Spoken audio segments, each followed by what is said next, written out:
முருகன் அருளால் முடியாதது ஒன்றும் இல்லை. இன்னைக்கு செவ்வாய்க்கிழமை முருகனோட அருளால நமக்கு என்ன மெசேஜ் கொடுக்குறாருன்னு பார்க்கலாம். இந்த மெசேஜ் பார்க்குறவங்க மனசுல முருகனை நினைச்சு ஓம் முருகான்னு டைப் பண்ணுங்க.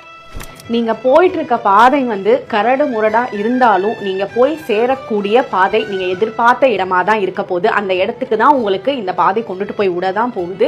ஏன்னா இந்த கரடு முரடான சில இடங்கள், அதாவது உங்களோட லைஃப்ல சில விஷயம் பண்ணணும்னு நினைக்கிறீங்க, நீங்க நினைச்ச பிளான் ஏ பண்ணாம அழுங்காம அப்படியே மாறி போய் என்னடா பிளான் பிக்கு போயிடுச்சு, நம்ம இதுதானே பண்ணணும்னு நினைச்சோம் அப்படின்னு நினைக்கிறீங்க.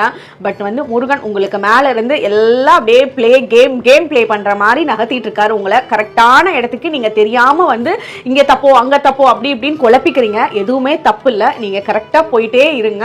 உங்களோட டெஸ்டினேஷனை கரெக்டான இடத்துக்கு ரீச் பண்ண போறாரு. இந்த பிரபஞ்சம் ஃபுல்லா உங்களுக்கு ஃபேவர் பண்ணிட்டு தான் இருக்கு.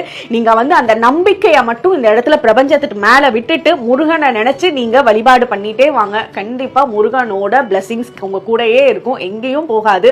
ஓம் முருகா.